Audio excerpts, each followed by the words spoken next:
A very good afternoon. My name is Sharon Kyomugisha and welcome to UBC Lunchtime News today on the 16th of December 2022.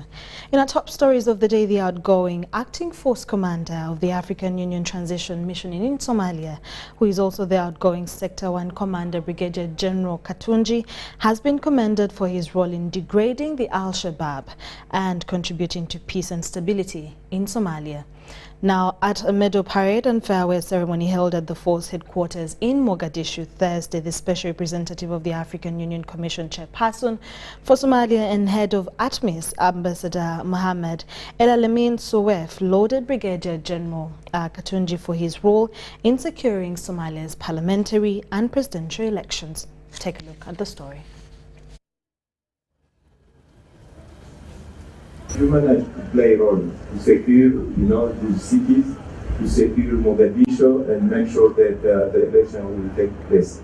And today you are proud, all of us we are proud, and the international community is proud because the election took place on time. I am leaving the mission when actually there is goodwill to fight Al-Shabaab, and the goodwill which cuts across right from the political goodwill from the federal government, the political goodwill from the member states, and which trickles down. For the first time, there is total rejection of Al-Shabaab up to clans, all clans in Somalia. So far, we see the fruits of 15 years of AMISOM, now ATMIS.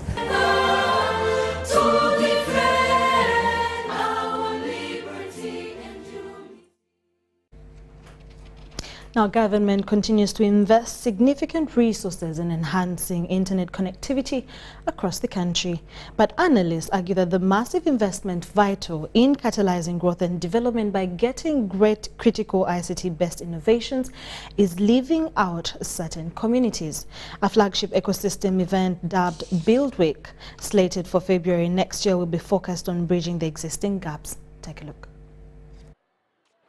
Build Week is an inaugural innovation, ideation and capacity building activity aimed at fast-tracking the identification of unorthodox solutions to last-mile challenges across various sector value chains. We say is that let's go through a series of structured exercises, let's understand, for shelter, for agriculture, for insurance, telecoms, media and telecommunication, for all these key sectors we are delving into. Where are the biggest points of frustration, not just for the people who are creating solutions, but for those who are trying to access these solutions, especially for the context of that last mile, really hard to reach user, where we're saying that are they actually really digitally excluded, where mobile money stops the person beyond that. The 5-day event slated for February 2023 on the theme, Hack the Last Mile, using shared infrastructure to serve last-mile users faster and better. It is intended to expand the reach of tech-based innovations. At sectors around this idea of a life transaction of a last-mile or digitally excluded user, this idea of life transactions. And we're saying in a typical year, what are the things that this person interacts with the most, and which ones are the ones that are likely to create the most frustration for this person to move upwardly. Delivering the power of ICT innovation to where it is needed most is stressed by key sector players. As the innovation village, and that's why we go and grow across sectors and across boundaries to make sure we're building the ecosystems for young people. That we need more than double our effort to get to the desired level required to accelerate digital transformation on the research and innovation front. Pushing the digitalization agenda is crucial if we are to attain economic recovery. Although government has done its part in creating critical infrastructure, such as the national fiber optic backbone, establishment of a national data center, among others, a lot of work remains to be done in getting critical innovations to hard-to-reach communities. Abdul Nasser Lubwama, UBC News. Now, the Insurance Regulatory Authority is set to introduce a special agriculture insurance policy to suit farmers, especially those living in rural areas. Alhaj Ibrahim Kadunabi, the authority's chief executive officer, is very optimistic that this policy is to expand the insurance company. Agricultural insurance agents will be mandated to sensitize and enroll farmers into the insurance ecosystem.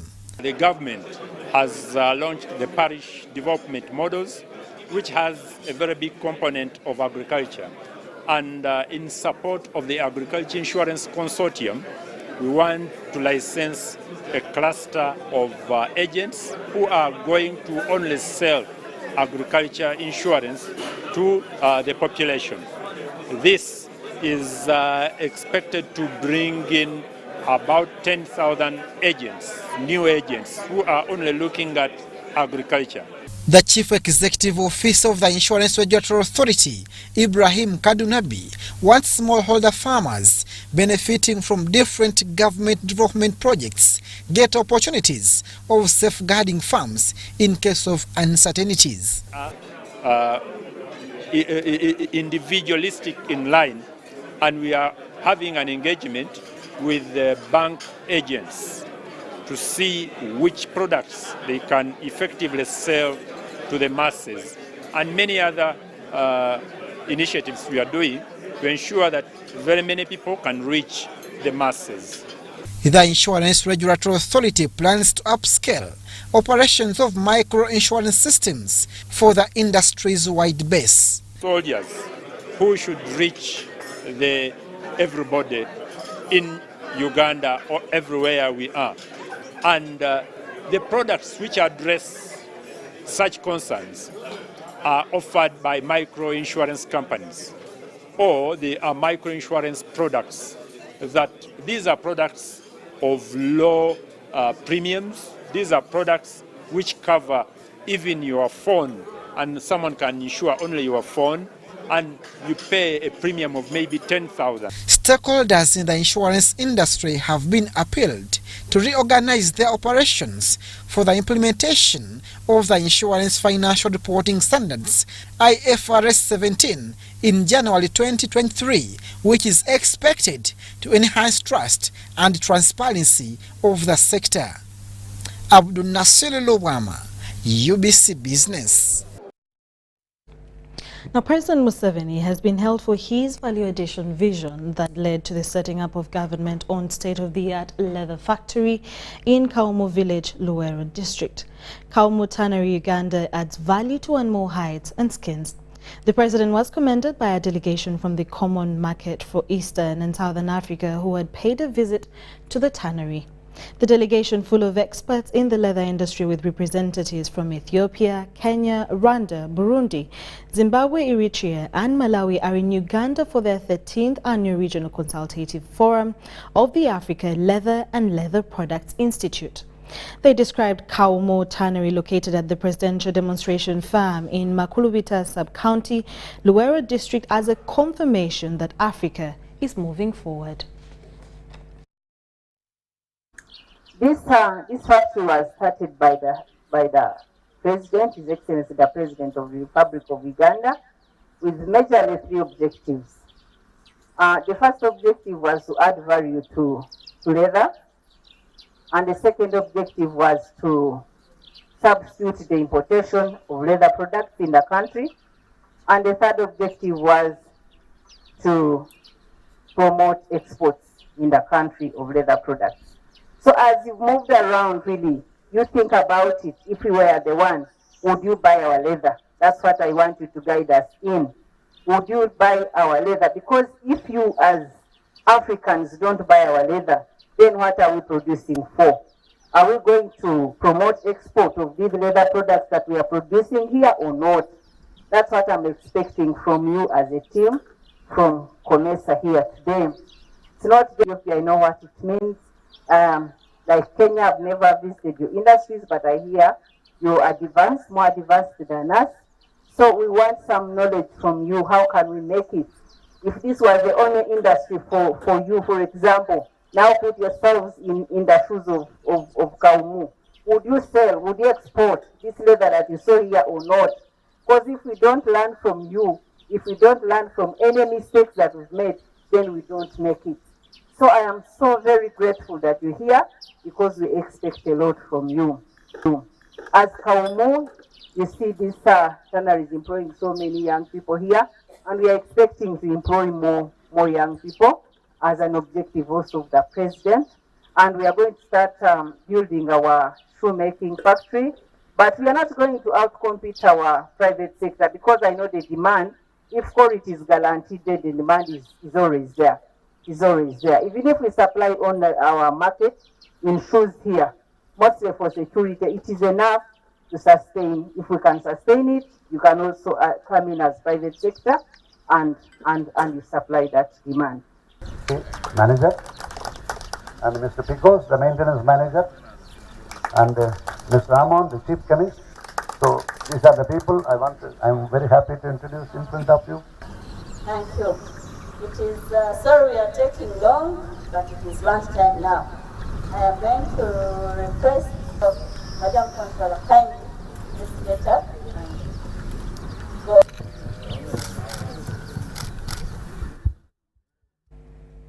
Well, at this moment, we'll take a short commercial break and we'll be back with more news in the Lunchtime Bulletin.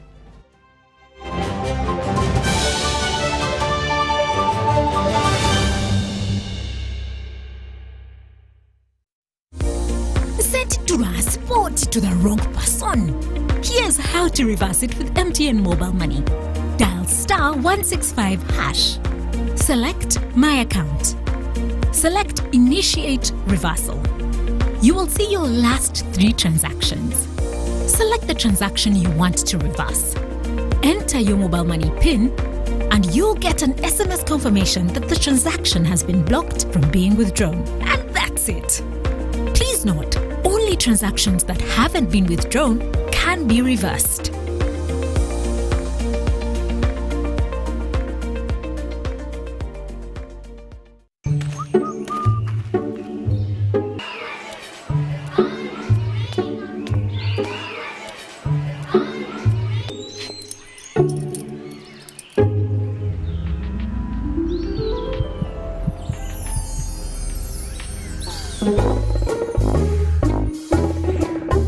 Leaders who care create a good learning environment.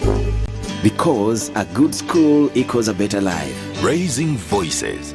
It's Freaky Friday from Airtel. Buy or gift. Buy or give. Get freaky too! Dial *149*10# to load a Freaky Friday bundle for you to enjoy the best offers on voice and data. To buy a bundle for friends and family, dial *149*10*5#. Freaky Friday with Airtel. Buy or gift a bundle today. Dial *149*10# to get started. Airtel, the smartphone network. Ladies and gentlemen, it is no longer news that Ebola is with us. Please wash your hands with the soap every now and then. For the entire business community, ladies and gentlemen, let us lead by example.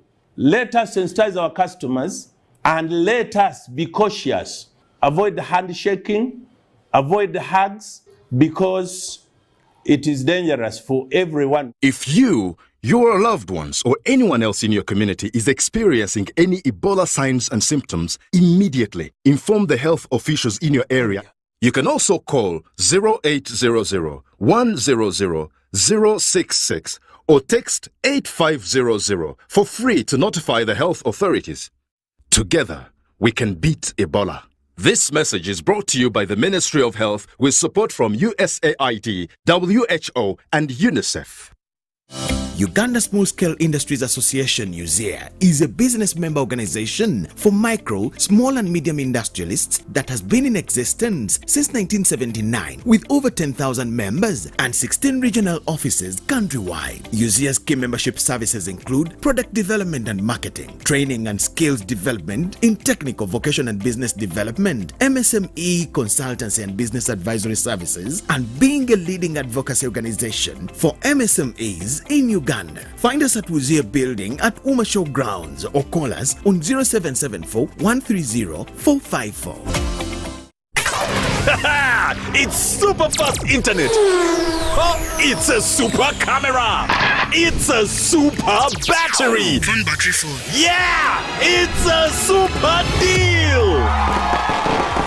Get the Kabode Super from MTN now at a reduced initial deposit of only 49,000 shillings and pay the balance in Pola for as low as 833 shillings per day. Grab this Super Kabode deal this Christmas and get 2 GB of free MTN data every month for 8 months. Get the Kabode Super now from any MTN shop countrywide. Everywhere you go, MTN. Regulated by UCC. Welcome to Friends Stadium. Everybody's ready. Wait a second, not everybody. Come on, dude. It's the FIFA World Cup. You're going to lose your seat, the ritual seat, the lucky one. Losing more than a seat, your team is going to lose.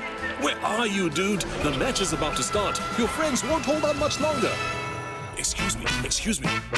Finally, everything is in the right place. Hey, other hand. And you, do you have everything you need to believe?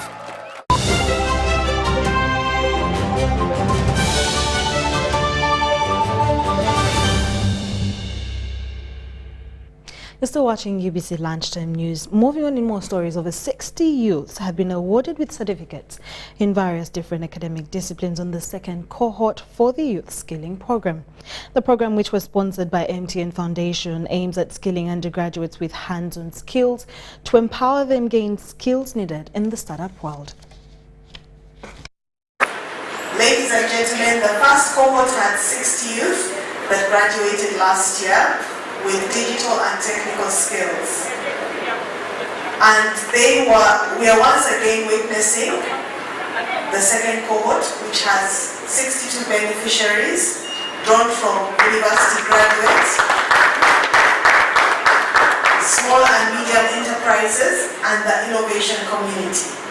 I believe from today our lives will not be the same, because at least we have something to start for ourselves, we have something to do, and we want to keep moving up and down. This is all to put what we have been skilled through into practice that is helping the communities and where specifically.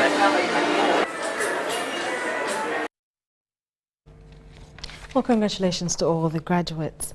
Uganda National Association of Building and Civil Engineers and Contractors is concerned about the increasing number of unregistered construction companies in the construction sector, citing that it's the major cause for shoddy works.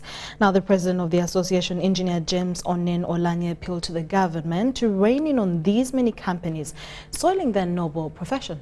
Take a look. The players who are willing to account. The players who say, look, I am here, you can take me to book, are only about 420. So that means we've got about 1,200 plus contractors that are not regulated. Yes, maybe they have their names in the registrar of companies, but it doesn't mean that we can be able to check out and say how many engineers are in this construction firm, how many quantity surveyors are there, hydrologists, and so on. So that out of that, those individuals are providing those services, perhaps being motivated by what they can be able to gain. But to our members, or about our members, the 420, these are people who have dared to say we are willing to be accountable and we can be held to books. That's why a number of providers now will make it a requirement that certificate of UNAPSIC should become part and parcel of providers' bid, so that they can know that this fellow is somebody we can track, is somebody we can depend on, is somebody that we feel that has developed capacity over time, and they are not afraid. Revise the membership classification.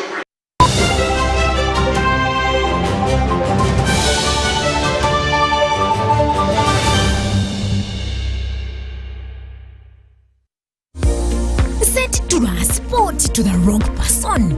Here's how to reverse it with MTN Mobile Money.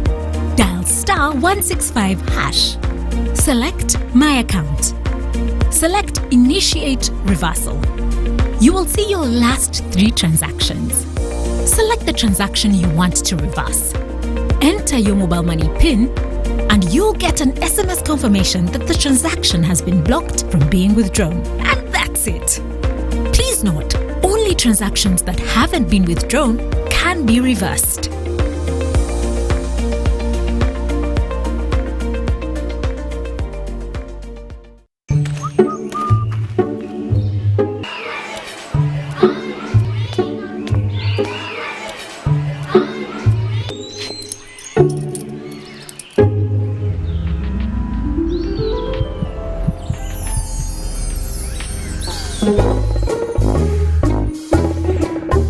Leaders who care create a good learning environment.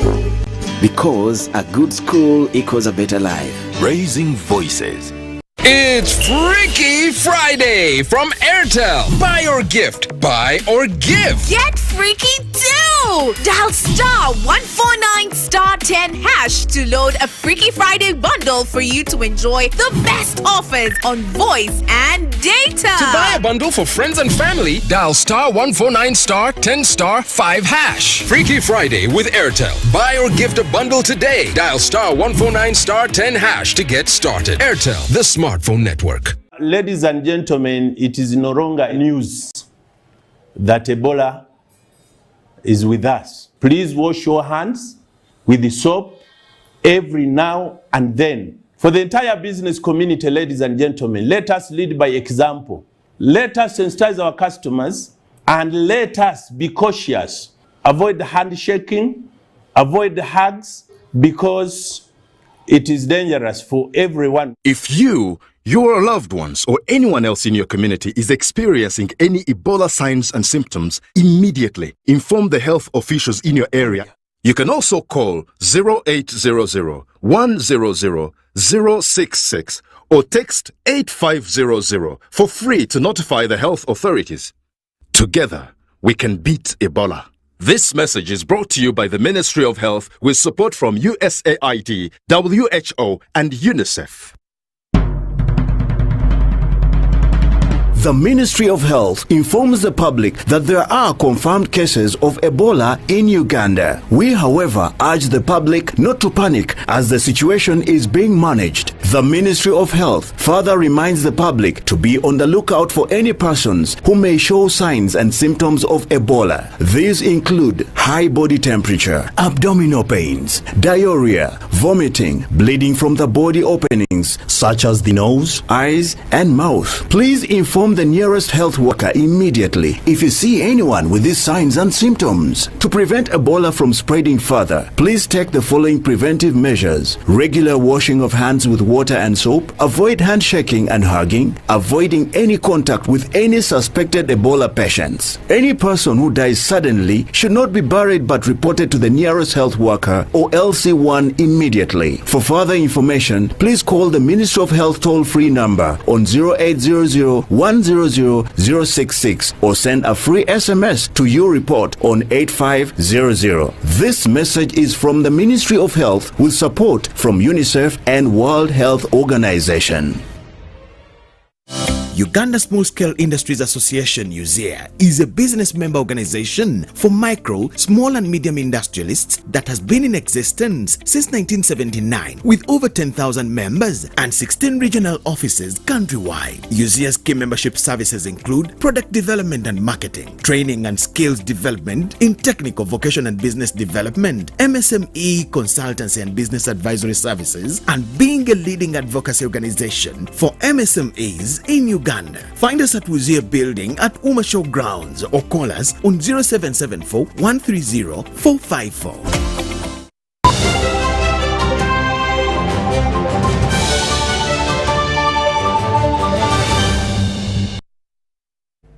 Welcome back from that short commercial break. Lastly, in our international stories, US President Joe Biden announced that his administration will provide an additional $2 billion in urgently needed humanitarian assistance to address food insecurity in Africa. In his closing remarks at the US-Africa Leaders Summit in Washington, D.C., Biden said that the food assistance is going to help ensure that children and families don't go to bed hungry. The three-day summit ended Thursday hosting 49 African leaders in the U.S. Capitol, and issues concerning the African continent were discussed in both political sessions and bilateral meetings. thank you all very much for what has been, from our perspective, a very good conference so far. And we're about at the end. You must be still exhausted from having not caught up on your sleep. But I was going to say good afternoon. It's almost good evening. And I want to thank you for thank you for joining me. I understand several flights had to leave, and I'm surprised you all didn't use that excuse. I'm only kidding. I can't think of a more critical topic to end this summit on. We're facing a global food crisis, and nowhere is it felt more keenly than on the African continent. Last year, nearly 120 million people in Africa faced acute food insecurity. And only halfway through the 2022, the drought struck and the food costs soared, in part due to Russia's unprovoked war against Ukraine, and the number increased to 140 million people facing acute food insecurity in Africa. Today, famine once more stalks the Horn of Africa. High food prices and high trade barriers are taking a toll on the lives and livelihoods of millions of people across the continent. And conflict, climate change, COVID-19 continue to compound the impacts of the global food crisis for all countries around this table. And the challenges we face are both clear and they are urgent. That's why this year alone, the United States has committed nearly $11 billion in humanitarian and food security assistance to deal with food insecurity, including a dramatic surge on the Horn of Africa. And this afternoon, I'm announcing an additional $2 billion in humanitarian assistance to address acute food insecurity in Africa. Assistance is going to help ensure that children and families don't have to go to bed hungry. And we're not stopping there. Food security is essential to the foundation of a broader peace and prosperity, in my view. Simply put, if a parent can't feed their child, nothing else really matters. So we're bringing everything to bear on this issue in short, medium, and long-term efforts. First, we're deepening our collaboration with countries across Africa to tackle food insecurity. This whole summit, we've been focused on Africa's enormous potential for growth, for economic growth, growth that can lift people out of poverty and help lessen chronic hunger. Africa is also a significant unused arable farmland. There's a significant amount of it. Land that can be used to transform the continent's agricultural sector and food system. I've discussed this with our Secretary of Agriculture, and there's enormous potential. And it also, in short, Africa has the potential to feed its people and also help feed the world. The United States is going to continue to work with the AU to advance the comprehensive Africa Agriculture Development Program, which lays out the vision for Africa's food security and climate resilient future. Already, we're expanding our Feed the Future initiative to 8 new countries, all in Africa, to increase our investment in communities hit hardest by the recent food shocks. Since we started this initiative back when I was Vice President, we've helped lift over 23 million people above the poverty line around the world. And the largest expansion of that help has gone even, we're going to go, at the latest expansion, we'll go even further. We're also making critical investments in trade and transportation infrastructure, like the Millennium Challenge Corporation Regional Transport Compact, the one that I announced yesterday. So food can move more quickly and easily from farmers to markets, from markets to families who need it. And we're collaborating with countries across the continent to expand access to new markets and reduce trade barriers that constrict access to food, including by supporting the implementation of the African Continental Free Trade Agreement. Next, we're strengthening our partnership with the private sector to help transform investments into impact. Today, the United States is launching a new strategic partnership with the African Union. We're teaming up to create a more resilient food system, improving how communities can grow, sell, and buy their own food. This includes investing in infrastructure that will promote sustainable food security, like irrigation, roads, grain storage, and so much more. We're also working with the private sector to expand investment, an investment that's going to significantly increase agricultural inputs like fertilizer and climate-resilient seeds, which will enable more food production and more reliable food supplies. And finally, we're bringing the world together to meet this global challenge. We're going to continue to ensure that the G7 and the G20 remain focused on food security. As I announced earlier today, we fully support the African Union joining the G20 as a permanent member. We also continue to support extending the UN brokered deal to facilitate the export of Ukrainian grain, which will benefit not only Africa, but people around the globe. We're going to continue supporting multilateral organizations like the World Food Program and the Global Agriculture and Food Security Program. They're going to help boost agricultural production, mitigate food shortages, and promote intra-African trade. Let me close with this. A few days ago, President Sall was asked what success at the summit would look like. Mr. President, I recall you saying that the United States must show, quote, the will to work with Africans. Success will show the will to work with Africans. And I believe that's on a concrete, sustainable solution that we are all committed to in the United States. We have the will to work with Africans, and we need you. President Sall, every leader around this room, I hope we're making it clear today and every day, it's not just showing the will, but doing the work. And there's a lot of work to be done. This is a global food security crisis, and we need to solve it together. Your leadership and partnership is absolutely essential to solving it. So this afternoon, I want to listen. I want to hear from you about what more we should be doing. And with that, I'm now going to turn this over to Secretary Yellen, our Secretary of Treasury, to get the conversation started. Again, thank you again for being here, and thank you for being part of what so far has been a useful